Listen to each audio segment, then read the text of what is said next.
नमस्कार, बहुत स्वागत है। आप देख रहे हैं खास रिपोर्ट। मैं हूं आपके साथ अबू हुरैरा। शुरुआत बड़ी खबर से करेंगे। विदेश मंत्री एस जयशंकर ने मंगलवार को संयुक्त राष्ट्र संघ की जनरल असेंबली को संबोधित किया। इस दौरान उन्होंने कहा कि दुनिया चुनौतीपूर्ण वक्त से गुजर रही है। इसके साथ ही उन्होंने भारत की G20 अध्यक्षता की तारीफ करते हुए कहा कि हमारी पहल से अफ्रीकन यूनियन संगठन का हिस्सा बना। ऐसा करके हमने पूरे महाद्वीप को एक आवाज दी है जो काफी समय से इसका हकदार रहा है। Mr. President, Excellencies, distinguished members of the General Assembly, Namaste from Bharat. Our vision of one Earth, one family, one future sought to focus on the key concerns of the many, not just the narrow interests of a few.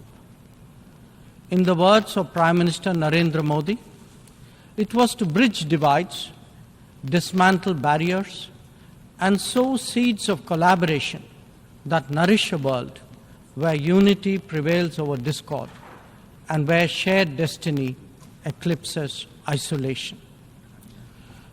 The New Delhi G20 Leaders' Declaration articulates our collective ability to do so.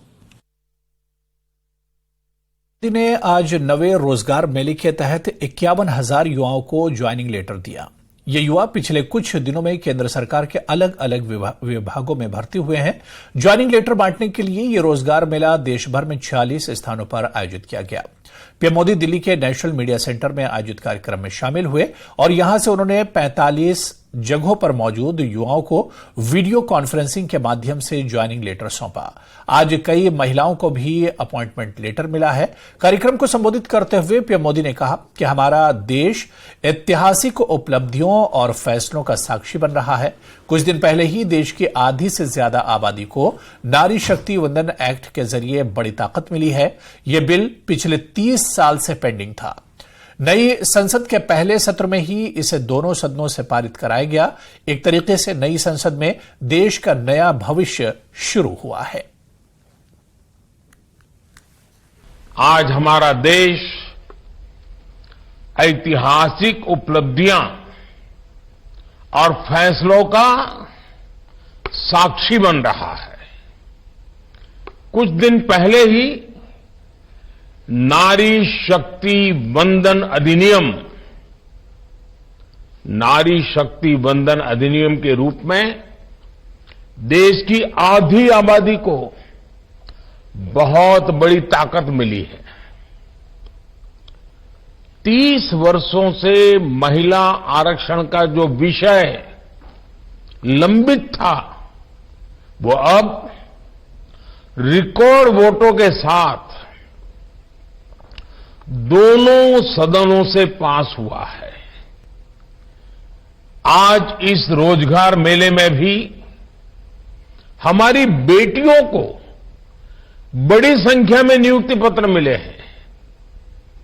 आज भारत की बेटियां space से sport तक अनेक नए कीर्तिमान बना रही है। मुझे नारी शक्ति की इस सफलता पर बहुत बहुत गौरव होता है। तो उधर जम्मू में आयोजित रोजगार मेले में 105 युवाओं को नियुक्ति पत्र सौंपा गया। यहां केंद्रीय उद्योग और वाणिज्य राज्य मंत्री सोम प्रकाश ने नियुक्ति पत्र दिए। इस मौके पर उन्होंने नौकरी पाने वाले युवाओं को बधाई देते हुए कहा कि पीएम मोदी ने ज्यादा से ज्यादा युवाओं को नौकरी देने का संकल्प लिया है। इसे पूरा किया जा रहा है। पीएम युवाओं के लिए अनुकूल माहौल बनाना चाहते हैं ताकि वे समाज और देश के लिए अपना योगदान दे सकें। ज्यादा पोस्ट ऑफिस से संबंधित पोस्ट डिपार्टमेंट से संबंधित लोगों को नौकरी दी गई है। बहुत अच्छा कैरियर उनका बनेगा और आजादी के अमृत काल में उनको नौकरी दी गई है।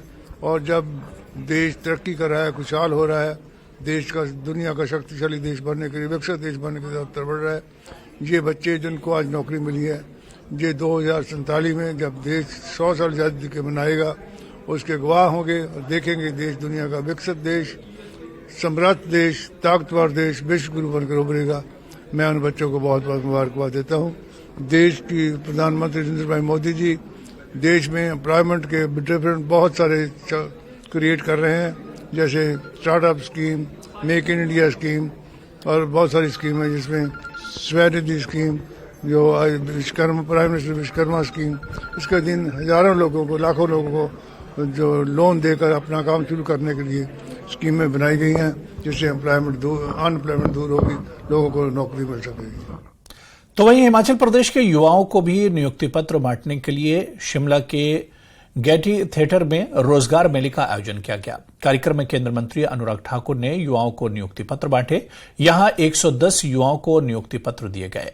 कार्यक्रम को संबोधित करते हुए केंद्रीय मंत्री अनुराग ठाकुर ने केंद्र की योजनाओं के बारे में बताया और कहा कि शिमला में जिन युवाओं को नियुक्ति पत्र मिला है, उनमें से 80% युवाओं के परिवार में कोई भी सरकारी नौकरी में नहीं है।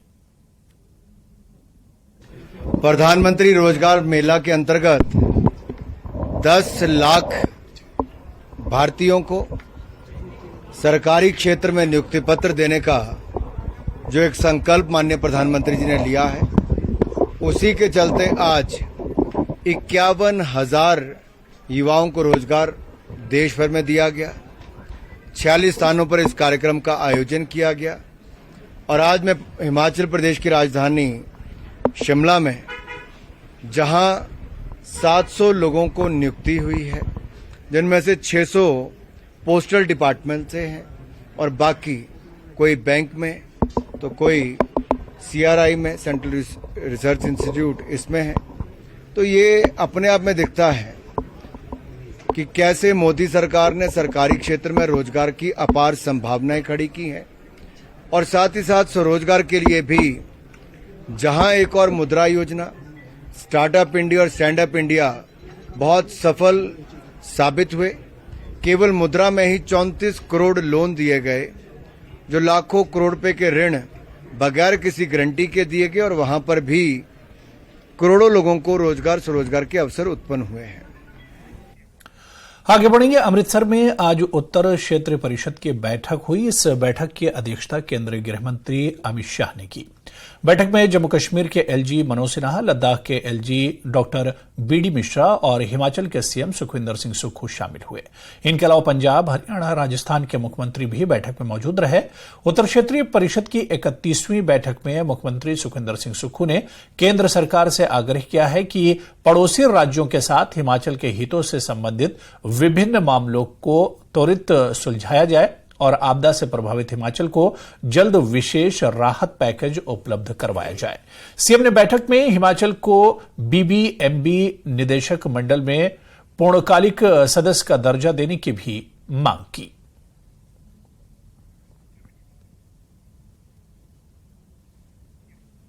और एक बड़ी खबर है, आपको बता दें कि बीजेपी नेता शाहनवाज हुसैन की मुंबई के लीलावती अस्पताल में एंजियोप्लास्टी की गई है। आज वो हाई BP के बाद जांच के लिए अस्पताल गए थे, जहां एंजियोग्राफी में ब्लॉकेज पाया गया और फिर डॉक्टरों ने ऑपरेशन कर स्टेंट लगाया। फिलहाल वो ICU में भर्ती हैं और उनकी हालत स्थिर है।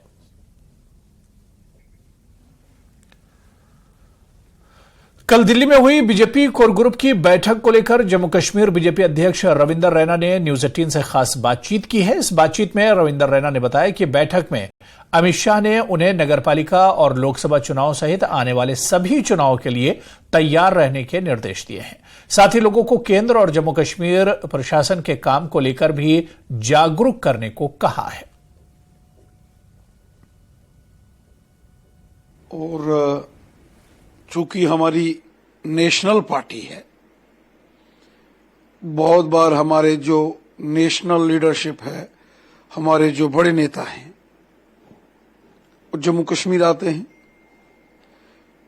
फिर जब अलग अलग स्टेट्स की लीडरशिप के साथ भी मरकज के अंदर दिल्ली में इस प्रकार की बैठकें होती हैं, तो ये हमारी तंजीमी मीटिंग है, ऑर्गेनाइजेशनल, जो पार्टी के काम आते हैं। चूंकि आपने जिक्र किया कि आने वाले दिनों में यहां शहरी इलेक्शंस हैं, पंचायतों के इलेक्शंस हैं, फिर पार्लियामेंट के इलेक्शंस हैं, असेंबली के इलेक्शंस हैं, और इलेक्शंस के नुक्ते नजर से इलेक्शंस को देखते हुए पार्टी के कामों को और बढ़ाना, पार्टी की मजबूती करना, जो काम सरकार ने किए हैं उसको जनता तक पहुंचाना, लोगों के मसाइल दूर करना, लोगों की सुनवाई हर शहर गांव में हो, इसके लिए अपने जो पार्टी के सीनियर लीडर्स हैं उनको काम में लगाना, इस किस्म की बहुत सारी गुफ्तगू इन मीटिंग्स में रहती है। और ये को पहली बार तो मीटिंग हुई नहीं है, होती रहती है। मोटे तौर पर क्या माने, क्या यूएलबी के लिए तैयारी है या लोकसभा के लिए फाइनल? बीजेपी हर चुनाव के लिए तैयार है, चाहे शहरी चुनाव है, पंचायती चुनाव है, डीडीसी है, बीडीसी है, पार्लियामेंट का इलेक्शन है या असेंबली का इलेक्शन है। डायरेक्शन क्या आई आपको? क्या आपको बोला गया कि आप लोकसभा के लिए तैयार रहें या म्युनिसिपल पोल्स पहले करनी है? हमें कहा गया आप अपनी पार्टी का तंजीमी नेटवर्क मजबूत करें, जो भी इलेक्शन कमीशन फैसला करेगा वो असेंबली का हो, पार्लियामेंट का हो, शहरी हो, पंचायती हो, जो फैसला इलेक्शन कमीशन करेगा उसकी तैयारी में हमने रहना है। मतलब सियासी तौर पर एज ए पॉलिटिकल पार्टी कल कोई भी इलेक्शन आता है तो मैं उसके लिए मेरी तैयारी पूरी चाहिए। बॉलीवुड की मशहूर एक्ट्रेस वहीदा रहमान को दादा साहब फाल्के अवार्ड देने का ऐलान किया गया है। केंद्रीय सूचना और प्रसारण मंत्री अनुराग ठाकुर ने यह ऐलान किया। वहीदा रहमान को 53वां दादा साहब फाल्के अवार्ड दिया जाएगा। केंद्रीय मंत्री अनुराग ठाकुर ने एक्स पर इसका ऐलान करते हुए लिखा कि मुझे यह ऐलान करते हुए बेहद खुशी और सम्मान महसूस हो रहा है कि वहीदा रहमान जी को भारतीय सिनेमा में उनके अमूल्य योगदान के लिए इस साल प्रतिष्ठित Dada Saheb Phalke life time achievement award से सम्मानित किया जा रहा है। वहीदा जी को हिंदी फिल्मों में उनकी भूमिकाओं के लिए क्रिटिक्स द्वारा सराहा गया है। उनकी फिल्में जिनमें प्यासा, कागज के फूल, 14वीं का चांद, साहब बीवी और गुलाम, गाइड, खामोशी समेत कई अन्य फिल्में हैं। अपने 5 दशकों से ज्यादा के करियर में उन्होंने अपने किरदार को बेहद खूबसूरती से निभाया है। खुशी लग रही है और मुझे ये अच्छा लग रहा है कि ये गवर्नमेंट का बहुत बड़ा अवार्ड है। वो जब कभी जो भी चीज़ प्यार से, इज्जत से, मोहब्बत से देते हैं उसमें ज़्यादा मज़ा आता है। और मैं शुक्रगुजार हूँ आईबी मिनिस्ट्री अनुराग ठाकुर जी का और पूरे जितने भी जूरीज होंगे उन्होंने मुझे चूज किया, इसकी मैं बहुत शुक्रगुजार हूं और बहुत खुश हूं। शुक्रिया। फिर यूनाइटेड मूवमेंट के अध्यक्ष और गांदरबल के पूर्व विधायक शेख इशफाक जब्बार ने पार्टी कार्यकर्ताओं को एकजुट करने और उनमें ऊर्जा भरने के लिए गांदरबल में एक कार्यकर्ता बैठक की अध्यक्षता की। आगामी शहरी स्थानीय निकाय चुनाव के मद्देनजर जब्बार ने कार्यकर्ताओं से आगामी चुनौतियों से निपटने के लिए पूरी तरह तैयार रहने का आग्रह किया। वहीं कार्यकर्ताओं को संबोधित करते हुए जब्बार ने जनता से जुड़ने और उनकी चिंताओं को समझने की जरूरत पर बल दिया। उन्होंने उनसे सक्रिय रूप से लोगों से जुड़ने और पार्टी का संदेश पहुंचाने और उनका समर्थन हासिल करने की दिशा में काम करने का आग्रह किया।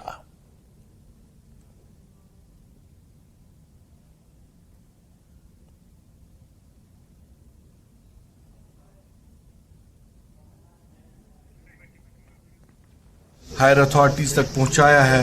जो यहाँ नाले सिंध का मामला है, हमने इनको कहा कि यहाँ एक ब्लॉक PRI ब्लॉक रखा जाए जिसमें जो मैनुअल लेबरर्स है जो पिछले दहाइयों से काम अपना वो मैनुअली करते आए हैं, उनको कोई दिक्कत ना हो, अपना काम काज रोजी रोटी का उनका सवाल है वो करते रहे।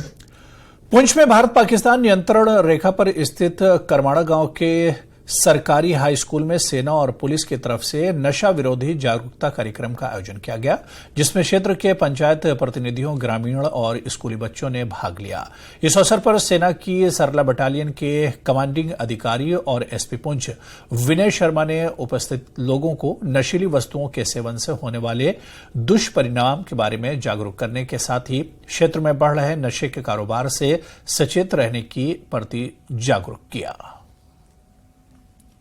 यूथ जो है वो ड्रग की तरफ जा रहा है, तो हम क्या तरीके अख्तियार करें जिनसे हम उन बच्चों को इस बीमारी से रोक सकें। आज हमारे नौजवान जो हैं वो इस मसले में शामिल हो रहे हैं, तो उनकी कोशिश थी कि हम मोटिवेट करें, काउंसलिंग करें, माँ बाप से बात करें, बच्चों से बात करें, यूथ से बात करें। और बड़ी खुशी की बात है कि खड़ी करमाड़ा का यूथ बहुत तादाद में जो है वो इस प्रोग्राम में शामिल थे। सारे पंचायतों के सरपंच, 5 PRI सारे लोग शामिल हुए और उन्होंने अप्रिशिएट किया कि SSP साहब ने और जो आर्मी ने यहाँ प्रोग्राम रखा है ये निहायत ही खुशगवार है और खुशाइन है।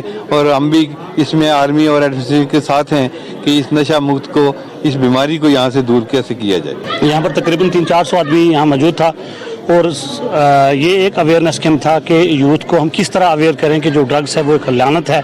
क्योंकि आप हाल ही में 2-4 दिन पहले भी आपने सुना कि एक लड़का जो शायद बॉर्डर क्रॉस करने की कोशिश कर रहा था इसी ड्रग्स के सिलसिले में, तो ये खासकर प्रोग्राम उस सिलसिले में था। तो मैं आपकी चैनल के माध्यम से मैं तमाम जो यूथ्स हैं उनसे मेरी गुजारिश है कि बराए करम आप इस लानत से हट के आप स्पोर्ट्स की तरफ जाएं, ताकि हमारा जो आने वाला वक्त है, जो हमारे आने वाली पीढ़ी है वो बिल्कुल शांत रहे। तो खबरें और भी, लेकिन यहां पर रुकेंगे फिलहाल छोटे से ब्रेक के लिए।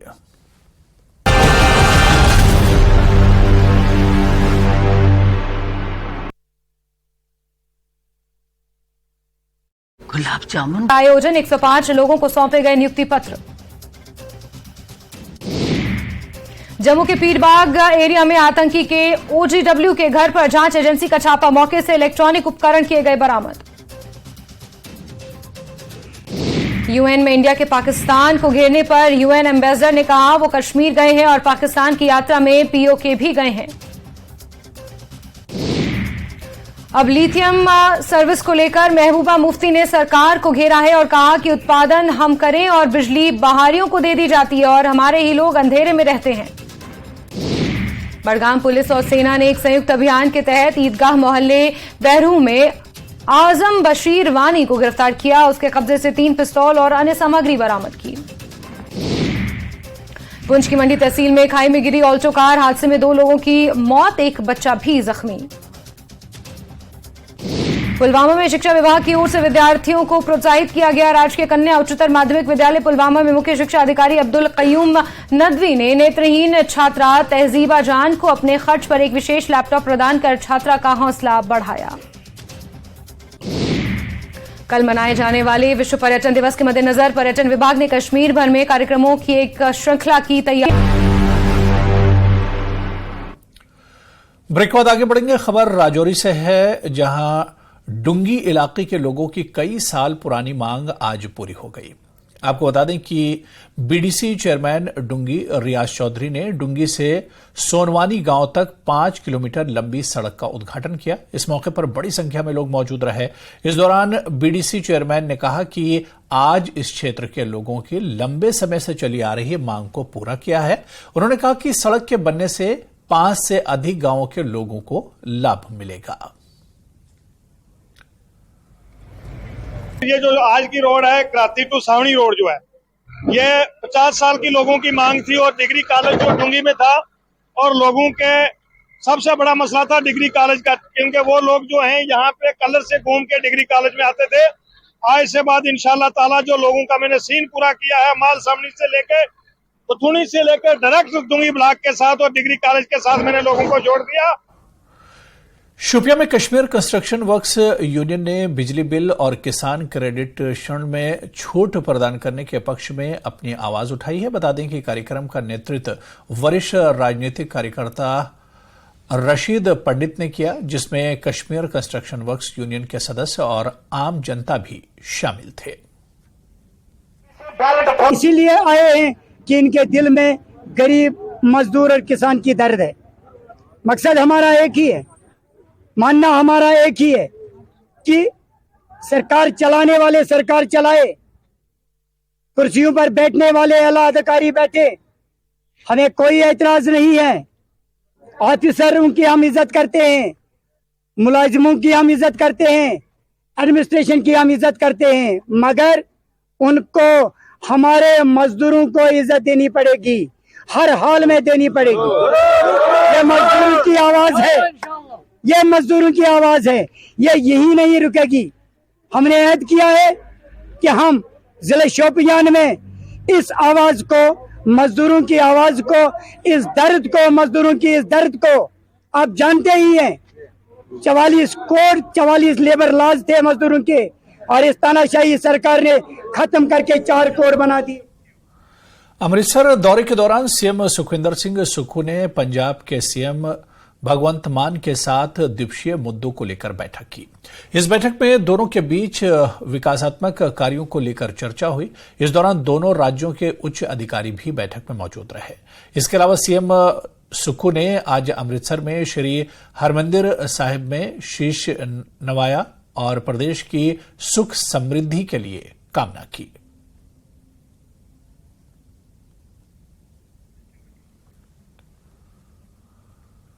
तो वहीं अमृतसर दौरे में सीएम सुक्खू की सरलता और संवेदनशीलता भी देखने को मिली। अमृतसर में जलियांवाला बाग पहुंचने पर सीएम को जानकारी मिली कि कांगड़ा जिले के बैजनाथ ने दिव्यांग तिलक राज और पालमपुर के संजय अपने परिवारों के साथ उनसे मिलना चाहते हैं, जिस पर सीएम ने तत्काल उनसे बातचीत की और उनकी समस्याएं जानी और उन्हें प्रदेश सरकार की ओर से यथासंभव सहायता का आश्वासन दिया। मुख्यमंत्री ने वहां मौजूद दूसरे लोगों से भी बातचीत की।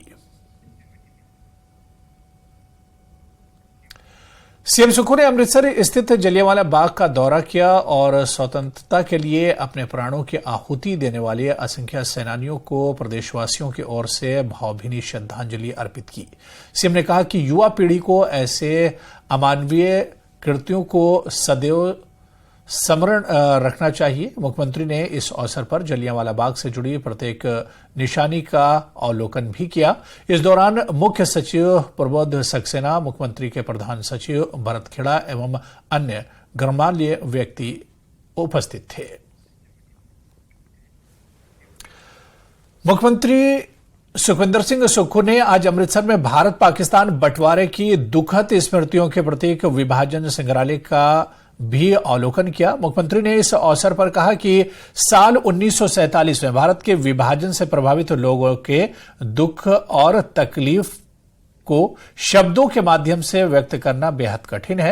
उन्होंने कहा कि ऐसी विनाशकारी स्मृतियों से उबरने के लिए राष्ट्रीय एकता और भाईचारे की भावना को और मजबूत किया जाना जरूरी है। सीएम सुक्खू ने संग्रहालय की स्थापना के प्रयासों की सराहना करते हुए कहा कि ये प्रयास युवा पीढ़ियों को आपस में मिलजुल कर रहने और अपनों के महत्व को समझने के लिए प्रेरित करते रहेंगे।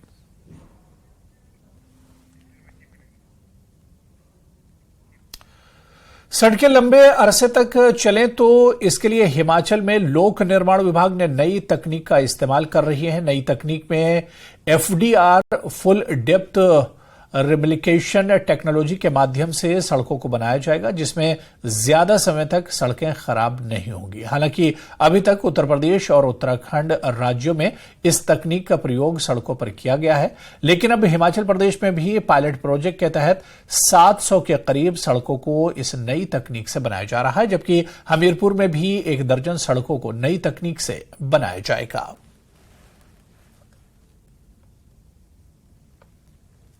जहाँ हमारी सिंगल लेन है उसमें से कुछ सड़कें ऐसी हैं जिनको हम डबल लेन तो नहीं पर इंटरमीडिएट लेन स्टैंडर्ड में कर रहे हैं, जहाँ जैसे कि लदौन से एक कांगू होते हुए आसमानी तक सड़क जाती है, उसको 5.5 मीटर एंड टू एंड पक्का करेंगे।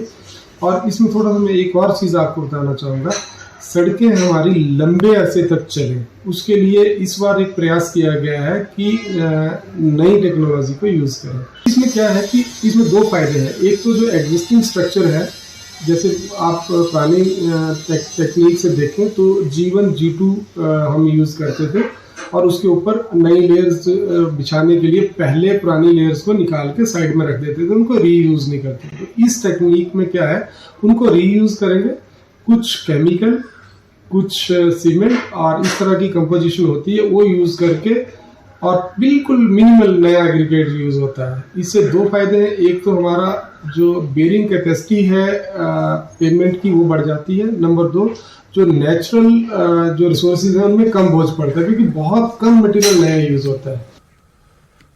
तो चलिए अभी इस बुलेटिन में फिलहाल इतना ही, लेकिन आप बने रहिए न्यूज़ 18 JKLH के साथ।